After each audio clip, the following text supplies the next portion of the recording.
President Trump is touting an economic agreement he just signed with the Saudi Crown Prince on the first leg of his Middle Eastern tour. The US will provide war-fighting equipment to Saudi Arabia, who will in turn invest $20 billion in artificial intelligence in the US. Ever wondered what it's like when a US president gets treated like actual royalty, flanked by fighter jets, draped in gold and signing billion-dollar deals?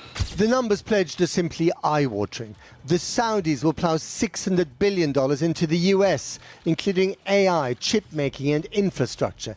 In this video, we're pulling back the velvet curtains on Donald Trump's jaw-dropping welcome in Saudi Arabia, one of the most lavish diplomatic spectacles ever. We'll reveal behind-the-scenes moments you won't see on the news, from secret ceremonies to massive agreements that shook the world. Now, let's dive into the Arabian desert drama. Have been approved and are currently under construction and will be delivered to Saudi Arabia very soon. Regal landing in the empty quarter. When President Trump's plane descended over the sands of Saudi Arabia on May 13, 2025, it felt less like the start of a diplomatic visit and more like the coronation of a monarch. Time for Trump to walk down the famous purple carpet. Overnight, President Trump touching down in Saudi Arabia, a lavish welcome for his first visit to the Middle East since his re-election. Air Force One sliced through the rosy dawn sky, flanked by 6 sleek F-15 fighters streaking in perfect formation, a gesture so grand it whispered of old-world pageantry.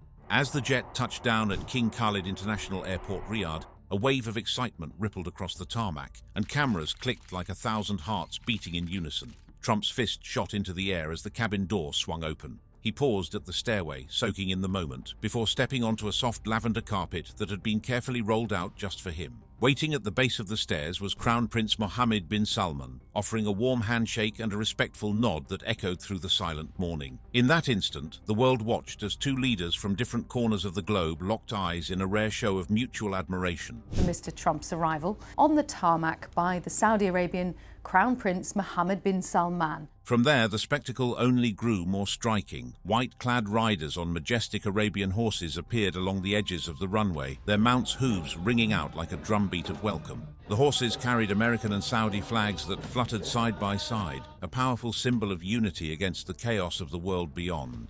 Trump waved to the riders, his grin broad as the desert horizon, and climbed into a sleek motorcade that gleamed under the Saudi sun. The convoy moved toward the royal court, wheels crunching over pale sand as onlookers cheered. Inside the palace walls, marble floors stretched in every direction, polished until they reflected the light of towering crystal chandeliers overhead. Each glittering light was a promise of luxury, one more reminder of the wealth and power at play. Trump passed under gilded arches and beside fountains brimming with cool water, stepping into a world designed to impress even the most seasoned traveler. Outside the Grand Hall, he was welcomed into a high-profile gathering that felt more like a summit of global business titans than a routine diplomatic event. Standing together were Google's Ruth Porat, Citigroup's Jane Fraser, and Blackstone's Stephen Schwartzman, all eager to discuss new ventures. Palantir's Alex Karp and Nvidia's Jensen Huang were there too, along with Elon Musk, now one of Trump's most trusted advisors. Conversation sparked quickly, each guest fully aware that trillion-dollar opportunities were at stake. Behind the scenes, Saudi Arabia's de facto ruler had another goal. After the global fallout from the tragic death of journalist Jamal Khashoggi, the Crown Prince was keen to turn a new page. Saudi journalist Jamal Khashoggi has been killed, some summoning their Saudi ambassadors to demand answers. But what was going to be the political fallout? By rolling out red carpets, electric horses, and dazzling feasts, he sent a clear message. The kingdom was open for business once again. For Trump, this was the perfect stage to showcase his vision of winning big deals that would funnel cash back into American companies. It all started with the Saudi kingdom for President Trump, and in some ways a very different American president. Just a month earlier, Trump had been among the mourners at Pope Francis's funeral in Rome. But in Riyadh, the tone shifted entirely. Here, he wasn't a grieving world leader. He was a celebrated guest, embraced by royal protocol and draped in admiration. The pompier welcome starkly contrasted with the cooler greeting President Biden received on his trip 3 years prior, when he walked away with polite smiles instead of this kind of fanfare. Coffee cups to big contracts. After the dazzling airport pageant, President Trump and his team slipped into a quieter but no less grand hall at Riyadh's terminal. Here, the buzz of roaring jets gave way to a hushed atmosphere. Democrats try to win, and President Trump is out of the country. Broken only by the soft clinking of small porcelain cups. Attendants in crisp white robes and ceremonial gun belts glided between the guests, pouring steaming Arabic coffee spiced with cardamom. The rich, nutty scent filled the air as Trump nodded his thanks and sipped slowly. The warm brew a gentle contrast to the day's high-octane fanfare. Not long after, the Crown Prince led Trump into a lavish luncheon set beneath lofty arches and gleaming chandeliers. The long table seemed to stretch on forever, its polished surface reflecting golden light and the vibrant colors of fresh dates, olives, and platters of succulent lamb. Royals and ministers filled the seats. Prince Turki Al Faisal cracked a smile across from Ambassador Princess Rima bint Bandar, while Energy Minister Prince Abdulaziz bin Salman leaned in to chat with Defense Minister Prince Khalid bin Salman. Even former Spymaster Prince Bandar bin Sultan and charismatic Interior Minister Prince Abdulaziz bin Saud bin Nayef joined the circle. Saudi Investment Minister Khalid Al-Fali noted, "When Saudis and Americans join forces, good things happen, more often than not, great things happen." His words drew nods around the table. Behind the scenes, OPEC Plus nations had already lent a helping hand to Trump's new term by boosting oil output, a move that Trump hailed as vital for driving down energy costs back home. He's convinced cheap oil can tame inflation and even chip away at Russia's war machine in Ukraine by squeezing Moscow's revenue. I think we'll probably only get tremendous investments made in our country. But it wasn't just oil that tied this trip together. Trump's map of the Middle East stops. Saudi Arabia, Qatar, and the United Arab Emirates overlaps neatly with his family's business ventures. His two eldest sons have been busy building a high-rise tower in Jeddah, a luxury hotel in Dubai, and a sprawling golf and villa resort in Qatar. As the plates of sweet pastries made the rounds, Trump chatted easily about how these projects could bring jobs and growth to both regions. One of the biggest investments in the United States, and that means jobs for our workers, jobs for our people. It all fit his larger pitch. International politics can and should be a win-win, one big deal at a time. The $600 billion deal. By the time the sun dipped low over Riyadh, President Trump and Crown Prince Mohammed bin Salman were ready for the moment everyone had been waiting for, the big signing. Under the soaring ceilings of a gleaming conference hall, long tables were covered with thick carpets and shining pens. To ink a deal that would send ripples around the world. $600 billion worth of contracts tying Saudi Arabia and the United States closer than ever. Trump unveiled a $600 billion partnership with Saudi Arabia, one of the largest investments in recent history. First on the docket was a massive defense pact, $142 billion for advanced weaponry, described by the White House as the largest defense sales agreement in history. Trump emphasized the scale of the moment, pointing out that some of the world's most powerful business leaders were in attendance. He highlighted the potential for the partnership to generate up to 2 million jobs in the US, framing it as a win on both sides. He also spoke warmly of his relationship with the Saudi leadership, noting their mutual respect and cooperation. We really have a great relationship. I would really have to say the relationship was, to put it mildly, very, very strained. With billions already invested and more to come, he made it clear that the US was not just a partner, but a key player in Saudi Arabia's ambitious plans. For decades, Riyadh had asked for top-tier gear, aircraft that could outfly anything in the sky, missile defenses tougher than walls, even space tech to keep an eye on the horizon. Now, after years of waiting, the Saudis were poised to get it all. But it wasn't just bullets and bombs. The deal spread wide, from critical minerals vital for electric cars and batteries, to new plans for securing energy supplies. Imagine the metals inside your phone or electric car battery: cobalt, lithium, and rare earths. Those minerals suddenly became front-page news as Trump secured access that could help American factories hum with fresh power. He and his team argued that by working together, Saudi mines and US tech could spark a green energy boom that both sides would benefit from.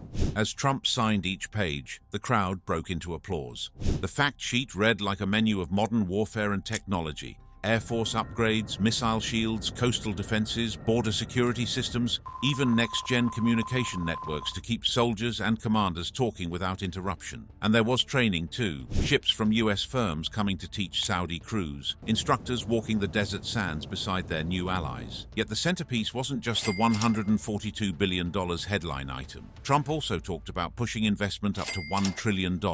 Trump had brought it up before. in speeches and interviews painting a picture of Saudi cash soaring into American projects, downtown skyscrapers, factories in the Midwest, clean energy plants off the coast. In the days leading up to the ceremony, US officials had whispered that Riyadh would finally get its hands on F-35 fighter jets. The stealth planes that for years other allies like Israel have flown, but the Saudis have only dreamed about. Analysts watched closely, wondering if this was the moment the Saudis would join the exclusive F-35 club. Today, we explore Saudi Arabia's ambition to become the first Muslim and Arab nation to operate the F-35 fighter jet. Though nothing official was announced that afternoon, a heavy hint floated through the air. Doors were opening for those jets at last. When the last signature was dry, Trump stood and shook hands with Prince Mohammed, his broad smile meeting the prince's calm nod. Reporters snapped photos as confetti cannons in red, white and green popped to life, Saudi and American flags swirling across the ceiling. It was more than just paper. It was a message. Trump had come. He had struck a deal bigger than any before, and he planned to make sure everyone knew it. In the final flourish of his Riyadh visit, President Trump was awarded Saudi Arabia's highest civilian honor. In the last hour, President Trump has arrived in Saudi Arabia for the first major diplomatic trip. During a solemn ceremony in the palace's Grand Hall, King Salman draped the gleaming King Abdulaziz Al Saud collar around Trump's neck. The heavy gold medallion, studded with intricate designs, sat against his suit, an unmistakable symbol of esteem from one royal household to another. This collar isn't handed out lightly. Previous recipients include leaders like Vladimir Putin, Theresa May and Barack Obama, underlining its status as a mark of extreme favor. For Trump, it capped off a whirlwind 9-day tour that would take him through 5 countries, but it was Riyadh's gift that stood out most. By accepting this honor, he joined an exclusive circle of global figures whom Saudi Arabia credits with strengthening ties and promoting regional security. In practical terms, the collar represented more than ceremony. It highlighted the trust that had grown between the two nations after months of intense negotiations and blockbuster deals. From massive defense contracts to mineral access agreements, Trump's trip had been built on an exchange of promises and investments. The collar underscored that both sides saw real value in this partnership, value measured in jobs, technology transfers, and strategic cooperation. Walking away from the ceremony, Trump carried that weighty symbol with pride, and the photographers captured the moment for the world to see. A royal gesture in purple. When President Trump's jet touched down in Riyadh, most eyes were on the F-15 flyover and the sparkling chandeliers inside the palace. But anyone watching his first steps on the runway noticed something different.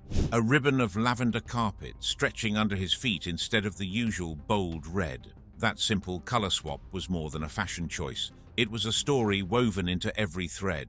In 2021, Saudi Arabia quietly retired red from its state ceremonies, choosing lavender as its new signature hue. This wasn't about trends or palace makeovers. It was about capturing the spirit of the land. Every spring, delicate lavender blooms carpet the desert plains, tiny wildflowers that push through the sand and heat, thriving where nothing else will. Those blooms carry a message: strength in adversity, a generous beauty born from harsh landscapes, and an enduring resilience that defines the kingdom. The carpet itself was a work of art.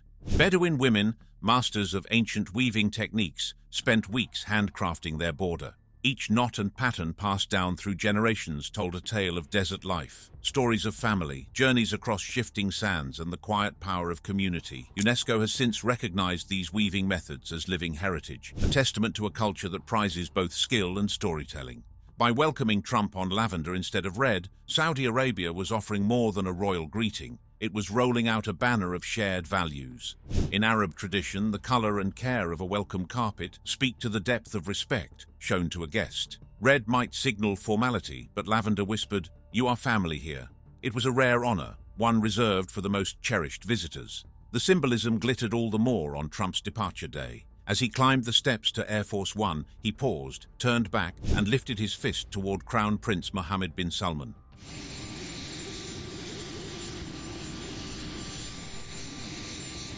Without a word, the prince pressed his hand over his heart, a solemn gesture of gratitude and loyalty in the desert's own language. No speeches were needed. Their silent exchange spoke of alliances renewed, promises made, and a future built on mutual trust. Camels, Cybertrucks, and commerce in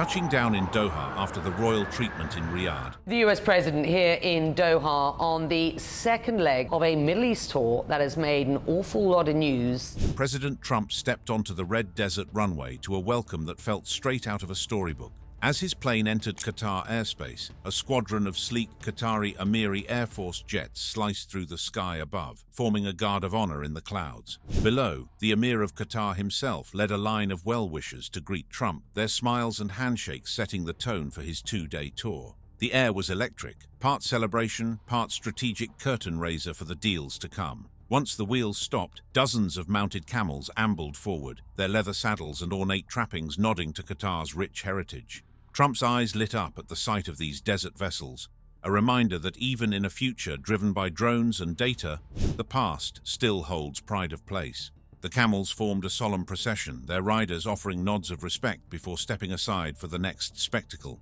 A motorcade led not by Humvees or SUVs, but by gleaming red Cybertrucks. These futuristic EVs, alongside a bright red Audi, wove through Doha's modern boulevards, their sharp angles reflecting the city's gleaming skyscrapers. They belonged to Lequia, Qatar's elite internal security force, and carried Trump from the airport gates toward the city center. It wasn't his first encounter with Tesla's electric line. Just months earlier, he had driven home a red Model S after a White House demo. Seeing the Cybertrucks at work showed that even presidential motorcades are keeping pace with the EV revolution. But the spectacle wasn't just about horsepower or horsepower equivalent. Trump's visit to Doha had a clear focus on business and diplomacy, a dual mission he's made central to this Middle East tour. While the camels and Cybertrucks were the eye candy, behind the scenes he was talking about big-picture issues. Talks on curbing Iran's nuclear ambitions and finding ways to free hostages taken in regional conflicts were on the table. Kelly's telling me from Boeing it's the largest order of jets in the history of Boeing. That's pretty good. Reflecting the serious side of statecraft that comes with a U.S. presidency. At the heart of the conversation were the sweeping commercial deals linking the Gulf to Trump's own family business. Qatar, flush with oil and gas wealth and eager to diversify its economy, had already committed to a massive purchase of 160 Boeing jets, an order worth around $200 billion. This deal alone would reshape global aviation markets and fill runways from New York to Nairobi with new planes. Beyond the jet sale, Qatari officials expressed interest in a range of Trump-backed ventures. Golf courses, luxury hotels, and downtown towers all made the shortlist, each pitched as a way to bring jobs and tourism to both Qatar and the United States. The Trump team highlighted these projects as proof that international politics can be transactional, that forging alliances and signing contracts can go hand in hand. It was a clear ask. Work with us on security and we'll open doors for your businesses back home. As the sun set over the glittering skyline, Trump and the Emir shared a more private sit-down, mapping out next steps on issues from energy security to technology transfers. Whether it's investments, energy, military cooperation, security as well. So we're very excited. They talked about using Qatar's gas pipelines to help stabilize global markets and discussed partnerships in areas like cybersecurity and artificial intelligence. Every handshake and photograph reminded onlookers that this visit was as much about cameras and headlines as it was about long-term strategy. By the time Air Force One lifted off from Doha, the trip had checked all the boxes: pageantry, cultural nods, major deals, and tough talks. A flying palace and a political storm. When President Trump touched down in Doha, he didn't just leave with handshakes and deals. He walked away with a gift that's rewriting the rules of diplomatic presence. The Emir of Qatar offered him a luxury jumbo jet, a 13-year-old Boeing 747-8, so grand it's nicknamed a flying palace. With 2 full floors, plush carpets, leather couches, and even 2 bedrooms, the aircraft's current value sits around $400 million. To accept that luxury jumbo jet, which has a value estimated at $400 million, as a gift from the government of Qatar. But as soon as news of the gift broke, eyebrows shot up all across Washington. At first glance, the idea seems irresistible, a nearly new, state-of-the-art plane to replace the aging Air Force One fleet. The White House talked about using it as a presidential jet until a new official model is ready. Then, before Trump leaves office, the same plane would transfer to his Presidential Library Foundation. Taken at face value, it's a free upgrade for U.S. travelers at the highest level. But dig a little deeper, and you find that no gift this big comes without strings or significant bills. First is the cost of converting a passenger-style jumbo into a secure presidential plane. Even after getting the jet free, the US government would need to pour in tens of millions, maybe more, to meet Air Force safety, communications, and defense requirements. That means new secure radios, missile warning systems, pulse-tight doors, and countless other modifications. All that work will be paid by American taxpayers, adding thousands of paychecks to the initial gift's price tag. Then there's the legal and ethical side. The US Constitution bars anyone in federal office from accepting personal gifts from foreign heads of state. To get around that, legal advisors argue the jet isn't going to Trump himself, but first to the US Air Force and later to his foundation. Critics say that's a loophole carved out of whole cloth. Democrats in Congress have demanded hearings, and Senator Bernie Sanders publicly called the arrangement both corrupt and plainly unconstitutional. Are about denying military assistance to countries who break U.S. and international law. National security experts have their own worries. Qatar is a US ally, but it also maintains ties with countries and groups that are less friendly to America. Before any foreign aircraft carries a US president, it must be swept for hidden listening or tracking devices. On a plane this size, electronics could be tucked into walls, seats, or even the chandeliers. Ensuring total cleanliness may require months of inspections by Air Force specialists. Beyond the technical fixes and legal gymnastics lies a bigger question.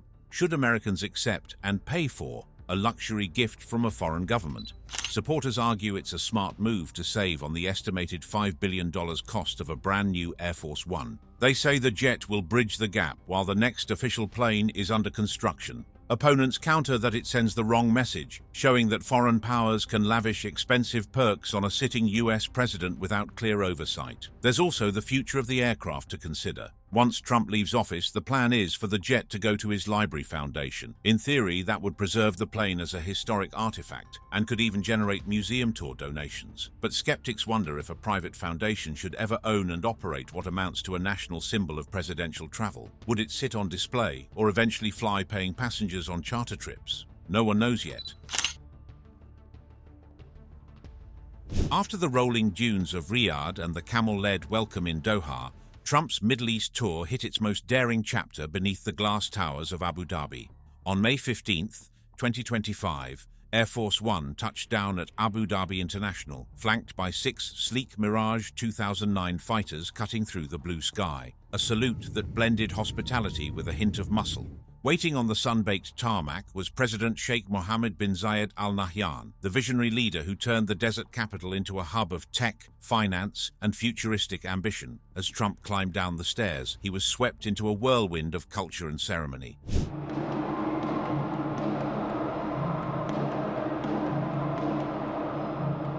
The ground erupted into the rhythmic beats of the Al Ayala sword dance. Dozens of performers in flowing robes moved in perfect unison, their wooden swords tracing bold arcs in the air. It was a living tapestry of the UAE's heritage, woven with modern flair. Trump's face lit up at the display, clearly impressed by the graceful power of the dance. That evening, the scene shifted from the open runway to the grand halls of Qasr Al Watan Palace. Under towering domes of gold leaf and across floors of polished marble, Trump and Sheikh Mohammed settled in for what would become the tour's headline moment. Guests leaned forward as the UAE unveiled a staggering plan, a $1.4 trillion investment commitment in the United States over the next 10 years. Even by the bold standards of Gulf money, it was jaw-dropping. The centerpiece was the so-called Stargate project, a joint venture in artificial intelligence backed by SoftBank, OpenAI, Oracle, and Z Corporation. $500 billion would flow into this mega infrastructure, promising to power breakthroughs in everything from self-driving cars to smart city grids. It was the kind of technology that could shift entire industries, and it carried the UAE's name as a partner at the forefront of innovation. But the UAE wasn't stopping at AI. They earmarked $60 billion for liquefied natural gas production in Texas, cementing their role in U.S. energy security. And to keep commerce and tourists flying, they inked a $14.5 billion deal for Boeing 787 and 777X aircraft. As reports spread across the hall, Trump praised his hosts as bold visionaries, then pivoted to critique U.S. export rules that still clamp down on advanced AI chips. He argued that allies who buy American jets should also get the technology they need to power tomorrow's breakthroughs. Every new headline deal seemed to bolster Trump's reputation as a global deal-maker. Photos captured him and Sheikh Mohammed exchanging smiles and handshakes under those gilded arches, the scene framed by priceless carpets and tapestries. Behind the velvet ropes, business titans and government ministers murmured about the vast reaches of Gulf capital and how it would shape America's industrial landscape.